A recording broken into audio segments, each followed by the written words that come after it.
ኣብ ጥቓኻ ዘሎ ወርቂ ዳርጋ ጨርቂ ድዩ ዝበሃል ጽቡቕ ጌሩ ሰርሒለይ ክዝክሮ ከለኹ ድማ ይበሳጭ ይሓርቕ መመሊስኺ ብኸይጥርሒ ዝመጸኒ ግዜ እንተዝምለስ ኢሎም ምስ ፈጣሪ ቀጻሊ ምስ ተበኣስኩ ይኹን እምበር ግዜ ዘይኮነ በዳሊ በኣለይ እንታይ ኣለዎ እስከዚ ኩሉ ፍትወት እንዳገለጽለይ ሓረይ ዘይብሎም ጽጋብ ኮይ ጽጋቡን ኣይገልጾን ኣበይ ከይከይደ ዝብል ስምዒት ተሓንጊጥኒ ነገራት ሸል ይብሎም ነይሮም እንታይ ሞ መውዳእቱ ኣግዲእን እምበር ብጀካ ተኣሳ ግን ሕጂ ኣብ ኢደይ ዝተረፈኒ ወላሕላ ኣይደለን እቲ ጉዳይ ከመይ ይመስለኩም ንድኳን ተላኢኸ እንዳኸድኩ ከለኹም ዝሓስኮ ገንዘብ ካብ ድሕሪ ጅበይ ግዲ ጽቡቕ ጌሩ ዘእትኮ ኮይኖም ይነጥበልኩም ወዮ ብድሕሪ ዝነበረ ወዲ መሽምካ ሓፍቲ ይብለኒ መን ንጉሕ ምድሪ ዝላኽፈኒ ቁር ከረፈደ ዘይብሉ እንዳበልኩ ግልጽ እኳ ያበልኩም መንገዲ ይቅጽለልኩም ድሕሪ ተደጋጋሚ መንሽምክ ምበሉ የርክበኒ ኣት እንታይ ዳ እዝንኺ ዘይሰምዕ ኮይኑ ድዋላስ እንታይ ይመስበለኒ ኣተሓወይ ክትላኸፈኒ ዳሕ ደሊኻ ኣይትእመን ኢለ መንገዲ ይገብር ተኣና ኣለክ ዲ ንጉሖ ምድረስካ ከይትዘረብኒ እንከ ገንዘብኪ ካብቲ ድሕሪ ጅባኺ ወዲቑ ባል ኢደይ ስሒቡ ኣረኪቡኒ መንገዲ ይገብረልኩም ግዲ ሓቂ ሽዑስ ብሕፍረት ተመሊስና ከብዲ ኣደይ እንተዝኣቱ ኣይምፀልዓኩም ብግብረይ እንዳተገረምኩ ንድኳን ድሕር ክንደይ ኣበየስከ ነራኸበልኩም ኣብ ሓደ ካፈ እቲ ዘገርም ድማ ንሱ ማናጀር ናይቲ ካፈ ኣነ ድማ ኣሰሰይት ኮይና ተራኺብና ግዲ ሓቂ መጀመርታ ኣይዘከርኩን ድሕሪ ቀዊሉ ምጥማት ግና ንስኺ ሰብ ጽቡቕ ጌርኪ ክትእንግዲ ትኽእል ኣይመስለን ይብለኒ ኣብ ግዜ ሕቶ ንስራሕ ምቁፅጻር ማለት እዩ ብኸመይ ክብል ድማ ይሓትት ንድሕሪት ተመሊሱ ምስ ኣዘከርኒ እቲ ገንዘበይ ከረክበኒ ዝበለ እሞ ገንጨርጨር ዝበልኩሉ ወዲ ምዃኑ ዝተዘከረኒ እንታይ እሞ ክብል ድንድን ከምባል ሓሊፈም እቲ ስራሕ ብጣዕሚ የለን ነይሩ ኦሮማይ በታ ዝኣተኽያ ተመለስ ክብለኒ እንዳበልኩ ግን ንወዲ ሰብ ሓንሳብ ካልኣይ ዕድል ምሃብ ኣድላይ ስለ ዝኾነ ዕድል ሂበክ ኣለኹም ኣብ ስራሕኺ ነፍዒ ኣብ ሞባይል ድማ ጽቡቕ ጌርካ ሓዚም ብምባል ይቁፀረልኩም ሓቂ ንምዝራብ ብዙሓት ኣወዳት ስለ ዝላኽፈኒ ሽዑን ከምኡ ኢለ እምበር ኣብ ካልእ ስጠምቲ ሰቢም ብዝኾነ ዘረባ ከየብዝሓልኩም ኣብ ውሽጢ ወርሒ ዘይበልዐ ግዜ ንምልእታት ተኻፈት ቋፂራ ብኡ መጥቆን ድማ ኣሞባይል ናይታ ትካል እንዳበዝሑ መፁ ማናጀርና ብጣዕሚ ከም ዝተሓጎሰን ደሞዙን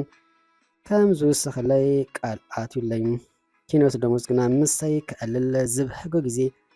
እንዳዛይደ መፅም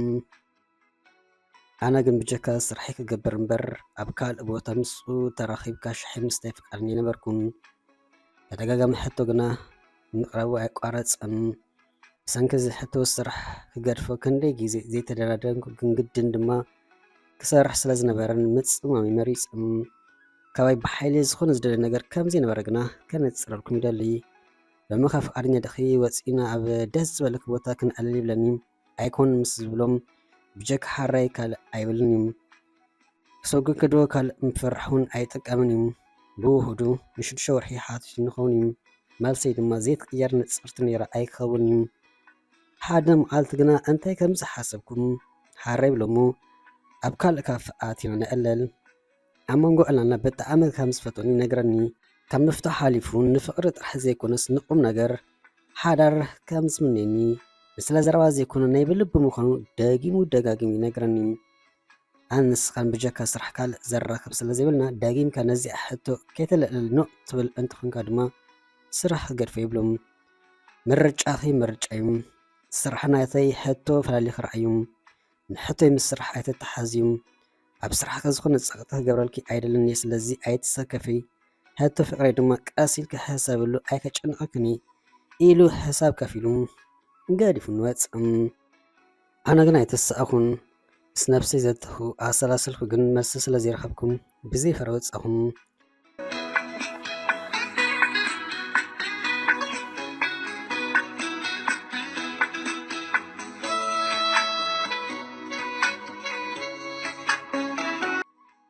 ካብታ መዓልቲ ንይኑ ደጊሙ ኣይሓተተንን ብጀካ ብስራሕ ጉዳይ ብካልእ ክዛረበና ይሰምዓኹን ከም ቀደሙ ኣጅኽን ምባሉ ናይ ቋረፀን ማናጀርና ብኩሎም መሳርሕትና ኮነ ቀረብቲ ፍቱይ ስርሑ ፅሑፍን ፃዕራም ድማ እዩ ብዙሓት ኣዋልድ ከም ዝብሕግኡ ይፈልጥ ብዝኾነ እንታይ እስከ ኣብ ሓንጎል ይመጽ እንታይ ኮይኑ ደጊሙ እዚ ሓትት ዝብል ክደፍርምሽ ካብ ክሳድ ላዕሊ ድዳኣም ከምኡ ኢሉኒ ኢለ ኣይጭነቕን ኣይገርመኩን ኣይኮን ዝበልክዎ ዓለይ ተገልቢጣ ድማ ስለምንታይ ይብል ብዝኾነ ክሕስዶ ኮይነ ኣብ ስራሐይ ከም ቀደመይ ከድሕብ ኣይከኣልኩን ቅድሚ ሕጂ ምዝኾነት ጓል ብስራሕ ዲ ብካልእ ክዛረብ ከሎ ዕጠጥ ዘይብለኒ ዝነበርኩ ጓል መን ዳኣላ ገለ እንዳበልኩም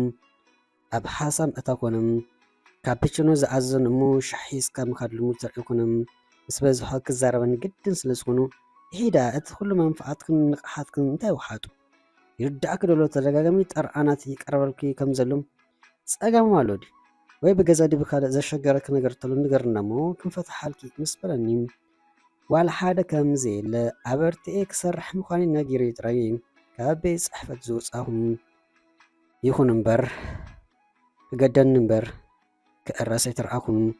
ስለምንታይ ደጊሙ ዘይሓትትኒ ክብል ተናዊፅም ምስ ካልእ ጓል ክዛረብ ከሎን ብቐኒ ጣዒለ እንታይ ይኸውን ኣለኹ ግና ይርድኣኒ የለን ነገራት ፅቡቅ ገይሩ ዘንበቦም ዝመስል ደሊክለኹ ድሕሪ ስራሕ ፈዳስ ኣብ ከምዚኣ ካፈ ንራኸብ ኢሉ ይቆፅረኒ ሕጅስ ኖኖ ዝበሃል ኣይውፃእኹን ሃራይ ኢለም ኣብ ሰዓት ይርከብ ዘዝዓዝናይ ቡን ሓደ ክልተ ምሰተኖም እጁን እታ ናይ ሓደ ግዜ ሕቶ ከደግመልኪ ፍትወተይ ኣቦት እዩ ንሓዳር ንቁም ነገር ዝደለይኪ ብሂወትኪ ተፃዊተ ከይደ ንጣብትኹም ብሓገ የብለይን ስለዘይ ትጠራጠሪ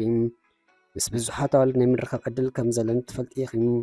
ይኹን እምበር ዓይንተይ ብጀካ ንካልእ ከጥምተ ኣቕሚ የብለን ከጨንቐክ ስለ ዝደለኸይ ብትዕግስቲ ዝፅበየክ ዘለኹ እሞ ሕጂኸ እንታይ ትብል ይብለኒ ዝኾነ መልሲ ኣይነበረን ይፈትዎ ዶ ኣይፈትውን ዝፈልጦ የብለይን ምስ ካልእ ክሪኦ ከለኹ ግና ይሓርቕ ይበሳጮ ፈትዎ ዲ ካልእ ግን ሕጁን እንዲ ይመልሰይ ብዝኾነ ስካበልኪ መልስኺ ዝብሎ የብለይን ሕሳብሉ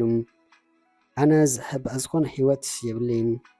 ኣዘይ ፈተይክ ስለ ዘለኹ ዝሓተትከ ክምልሰልክ ድሎ እዩ ከም ድሌትክ ድማ ክተፅንዕኒ ትኽእል ኢኺ ብርእሰት ኣማነት ክዛረቦ ዝኽእል ግና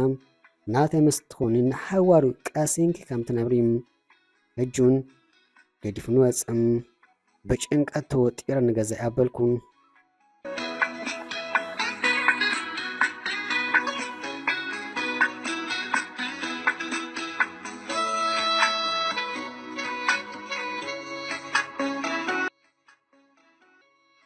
እንተ ስምሒር በዛኣው ምሕሳብ ድዋላስ ከምዚ ኣመሰለ ወድኪ ሓልፈን ኢሎም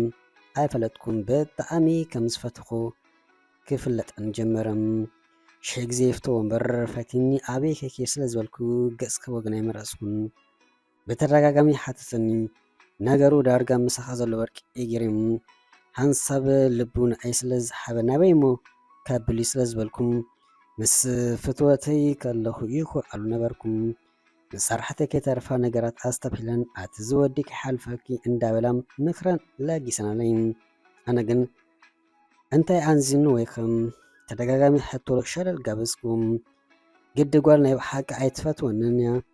ኣይደልና ኢሉ ይመስለኒ ድሕሪ ዓመትን 6 ወርሒ ምስ ካልእ ጓል ይርኦም ዋላ ካብ ውሽጠይ እንተተሰምዖ ግን ብስራሕ ምክንያት ስለዝመሰለኒ ከም ቀደመ ምስናይ ሕርቀኒ ግን ድማ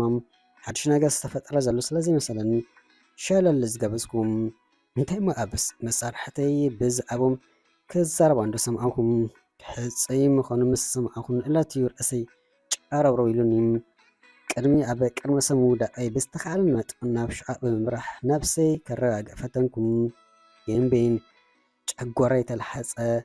ንብኣት ኣይንረኣዩ ኣቤት ሓቀን ኣቤት ቁጥዕም ነቲ ካፈ እንተዝዕንዋይ ምፀልኣኹን ፀጉሪ ደጋጊመ ነፂ ዩኒፎርም ናይቲ ካፈ ከይወፃእኹ ቦርሳይ ሓስኹ ክዳነይ ኣይቀየርኩ እግረይ ናብ ዝመርሓኒ ንቕድሚት ሰባት ብኣግርሞት ይፅምቱኒ ነይሮም ይኾኑ እዮም መማ ዝተብሒሎም እዩ